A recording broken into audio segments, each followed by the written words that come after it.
Recently, I've been playing a lot of CS2, and people are often quite surprised when I tell them this, but Counter-Strike has been a comfort series of mine since I was around 16.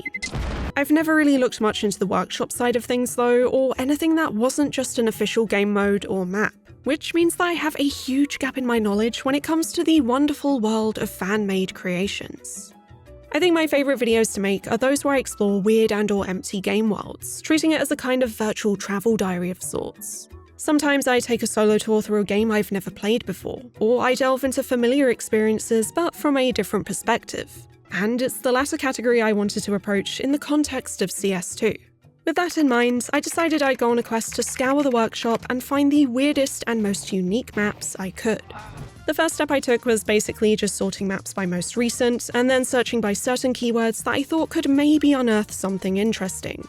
Overall, I noticed a lot of maps were either unfinished or were just levels ported from other games, which, to be fair, actually provided some pretty entertaining tonal whiplash.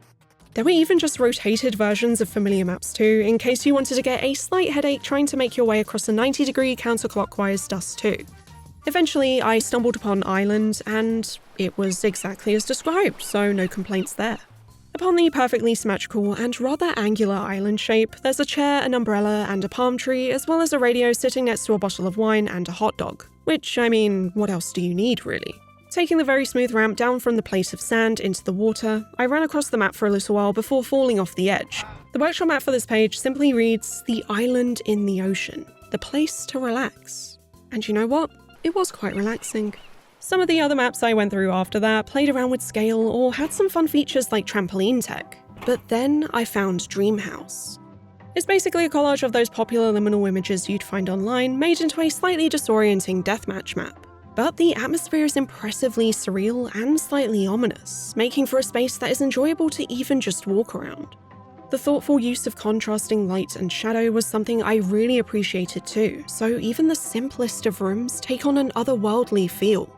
From open fridge doors to strange rooms hidden behind windows and shutters, taking a self-guided tour of CS2's most liminal interior was kinda therapeutic.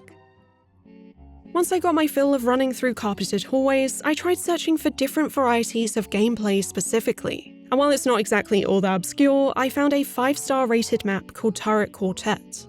This put me into a concert hall filled with rows upon rows of empty red seats surrounding a stage. And upon that stage were 4 turrets from Portal, playing their sequence of medleys while a giant leopard print variation silently stood behind them. For now. At the end of each song, the turrets would pause to allow for a round of applause, before continuing their roughly 7-minute long performance. And I maybe got kinda emotional when the leopard print turret finally chimed in too.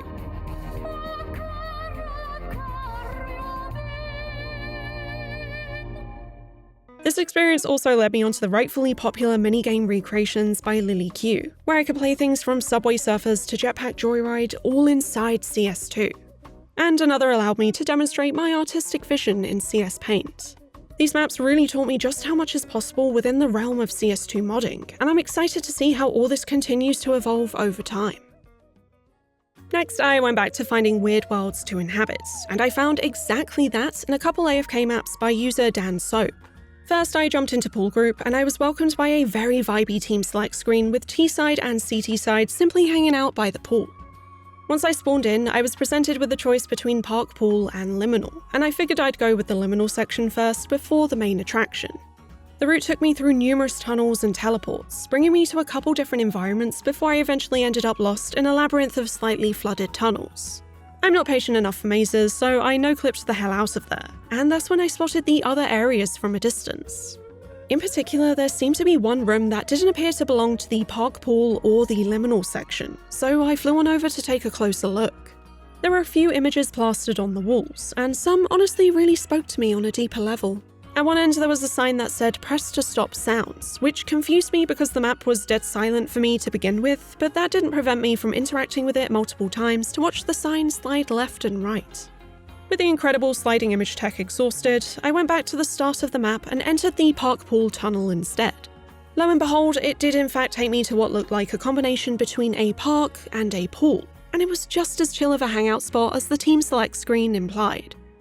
I immediately followed that up with the other AFK map Liminal Group, instantly presented with a weird dark hallway. I turned around to see a door I could enter, which teleported me into an even darker area with some nice elevated plant features on display. Moving forward, I had a choice between two doors, and taking the right one, I was brought to a large room with pillars, more plants, and apparently B-sight. This led onto a corridor with blindingly bright lights, which curved around and opened up into an outdoor garden area, and A-site this time. Coupled with the pool of water and sky stretching above, it feels almost like a modern art installation, and with every design choice made purely for aesthetic reasons. Exiting this place, I went up a flight of stairs to yet another floor, which in turn led me to a room with stairs going down to a choice of two doors again. Choosing the right-hand door, I came across what is probably my favourite room in this map. It resembled something straight out of the oldest house in Control, with its brutalist architecture and accents of foliage. I loved the colour palettes and all the details, like how the ceiling sported a grid pattern with its lights placed seemingly randomly near its corners. It always blows my mind how effective such simple geometry can be with clever lighting. After a while of walking around, I found myself in the same room that serves as the workshop thumbnail, showcasing a swimming pool with a scenic view between several pillars that allow the soft evening light to seep through. Having basked in the comforting shadows of the tiled room for a bit, I started experimenting with all the doors in the map and found that they would tend to link to one another in more ways than one, weaving each other together in a web of atmospheric locations.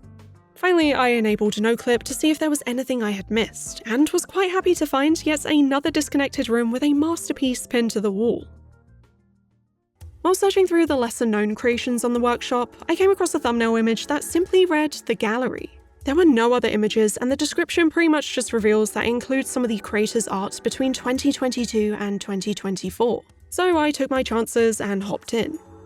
I spawned into a large room filled with giant CRTs, each displaying artwork with a fitting CRT screen filter placed over them.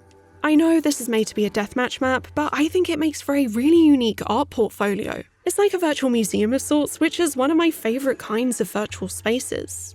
It also really helps that the creator, who goes by VSP, makes very cool art, and I even noticed the CRT models had their name on them too.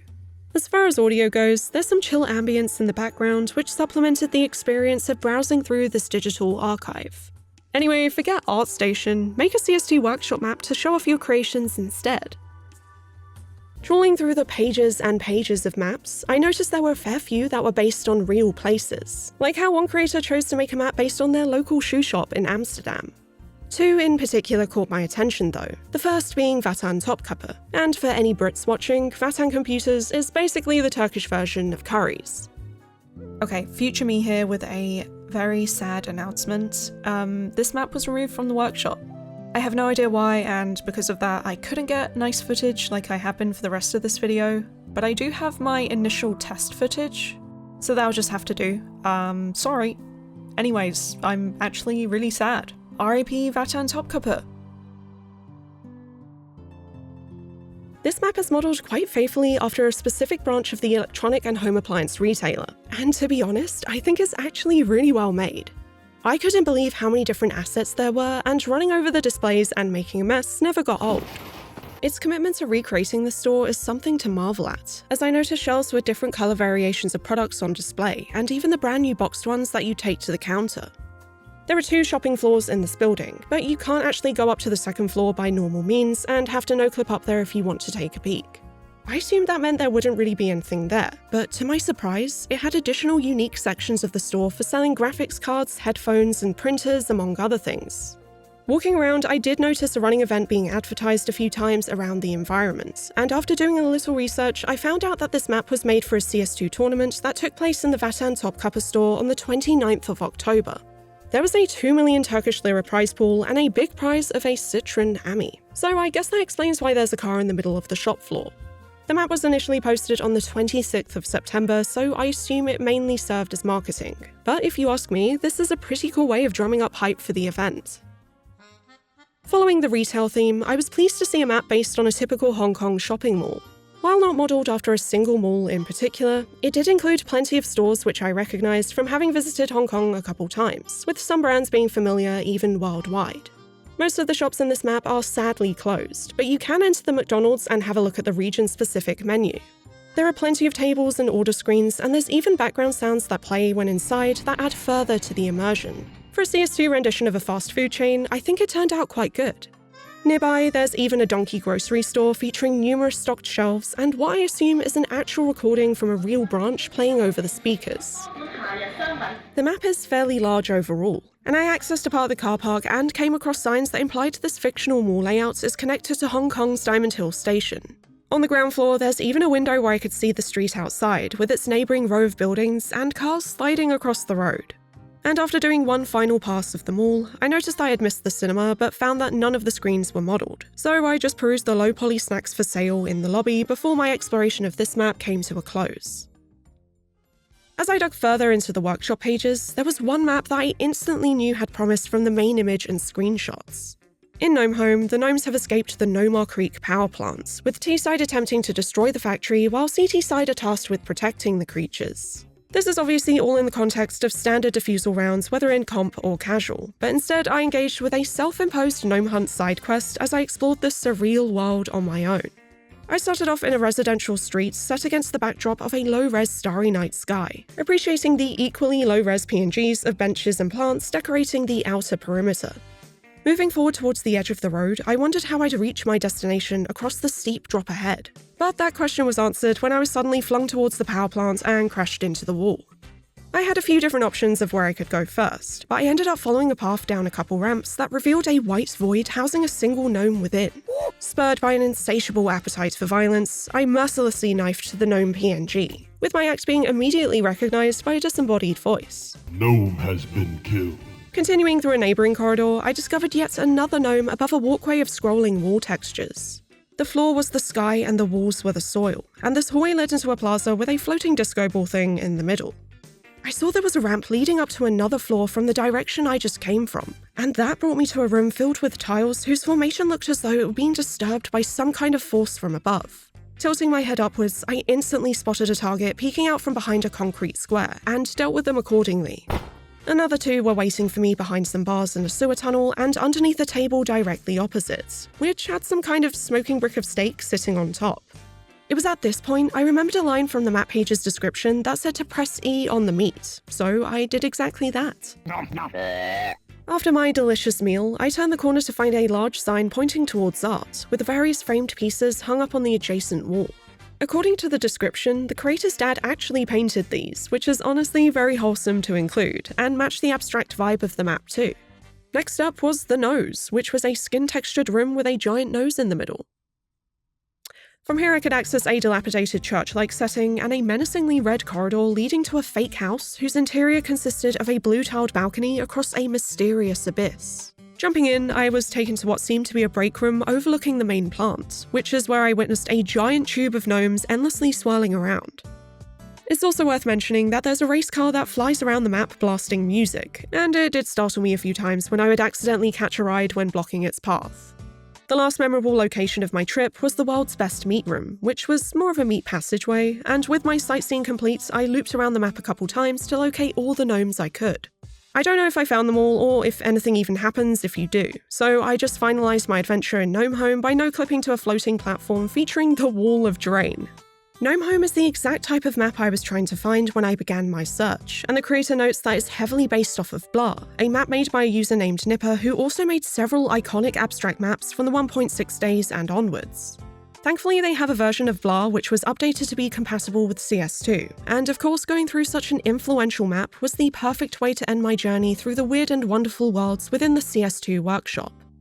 BLAHHH took me on a wild ride through a labyrinth of abstract spaces, with repeating and clashing textures haphazardly covering its surfaces. It feels so far removed from anything you'd associate with CS2 stylistically, and through that contrast, it takes on its own visual identity.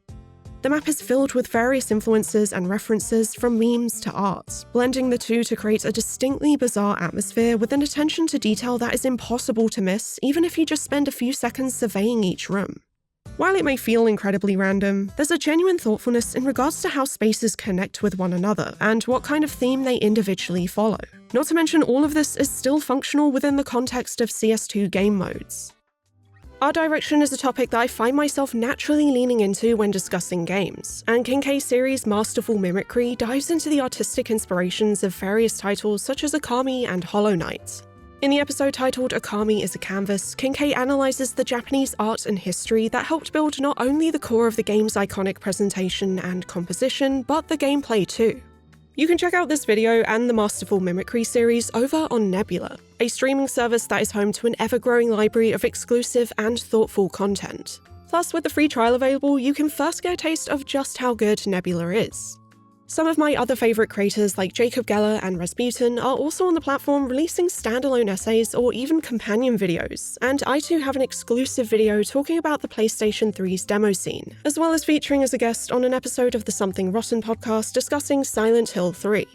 Not only that, but you can also watch my videos ad-free and with early access, like how my Nebula viewers have already seen the one you're watching right now. And remember, you can watch all of these recommendations for free with the 3-day trial. There's currently 50% off of yearly subscriptions, with other options available too, like lifetime subscriptions and gift cards. So be sure to check out Kinkei's Masterful Mimicry and also help yourself to all of the other fantastic original videos on the platform. By using my link go.nebula.tv/Eurothug4000, you can get 50% off of your subscription. That's only $30 a year or $2.50 a month, so treat yourself and join Nebula today. BLAHHH includes things like a space diner, tunnels carpeted in grass, and an art gallery where many paintings transported me to areas I previously hadn't seen. Every time I thought I was done exploring, I would somehow stumble into a new area, and getting lost here was genuinely an enjoyable experience. There was a lava cave of sorts where I got jump scared by a screaming baby head more than once, and also an insta-death room that punished me for getting too close to the vanilla pudding. Eventually, I found a door just for me, which was actually just a trap. Though I did later discover the outside perspective, which featured interactable elements too. It's easy to understand why this map has such a following, and overall, I'm really glad I found out about Nipper's work, even if I am super late to the party. From AFK maps to concerts and art portfolios, the CS2 workshop has plenty of unique stuff to dig through, and I've obviously barely scratched the surface. Sure, I would have had a much simpler time finding the kind of weird creations I was looking for in something like Garry's mod or even CSGO or 1.6, but I wanted to know if these types of mods are still being made in the comparatively much newer scene for CS2. If you would like me to check out more or have any recommendations for strange worlds to explore, whether official or fan-made, feel free to let me know. Also, for those of you who are waiting for my annual end-of-year video, you can expect that at around the end of January since I've still got some more titles I'd like to play first. As always, if you'd like to see my future videos, please consider subscribing. And if you'd like to catch me live on Twitch, I tend to stream every Tuesday and Thursday, and also have a VOD channel here on YouTube if you'd like to catch my playthroughs there. Thank you so much for watching, and a huge thank you to my patrons for making all of this possible. Have a very happy new year, and I'll see you in the next one.